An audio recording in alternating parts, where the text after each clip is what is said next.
ఇప్పటికి చాలా మందికి అజ్ఞానం ఎంత పేరుకుపోయిందంటే కుబేరుడు బొమ్మ తెచ్చి ఇంట్లో పెట్టుకుంటే డబ్బులు వస్తాయి. ఏం రావమ్మా, తీసేయండి, వెంటనే తీసేయండి. ఆ కుబేరుడు బొమ్మ కూడా నాకు బాధ ఏమిటంటే, పోనీ ఇప్పుడు ఈ బొమ్మలు తయారు చేసిన వాళ్ళు ఎవరైనా కుబేరుడు బొమ్మ చేస్తే పెట్టుకుంటే, మన మండపేట పక్కనే మనవాడే చేశాడు, మనం చైనా వాడు చేశాడు, లాఫింగ్ బుద్ధ ఏదో పెట్టాడు వాడు, ఎంత పొట్టేసి అది తెచ్చి పెట్టుకుంటారమ్మా. ఉండకూడదు అటువంటివి, వాటి వల్ల ఎప్పుడూ డబ్బు రాదు. మన అజ్ఞానం ఇంత. బొమ్మ పెట్టుకుంటే డబ్బులు వస్తే, ఏమండి దేశంలో పేదవాళ్ళు చాలామంది ఉన్నారండి, అందరి ఇళ్లలో తలో బొమ్మ పెడదామండి, దయచేసి వాళ్ళందరూ ధనవంతులు అవుతారు.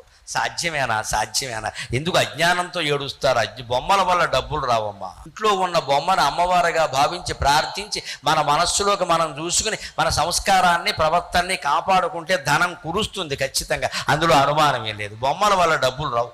ఈ పిచ్చి నమ్మకాలు వదిలిపెట్టండి. ఆ బొమ్మ ఏదో ఇచ్చాం, ఏ దిశలో పెట్టాం, ఆ దిశలో పెట్టి ఎక్కడ పెట్టినా ఒకటే.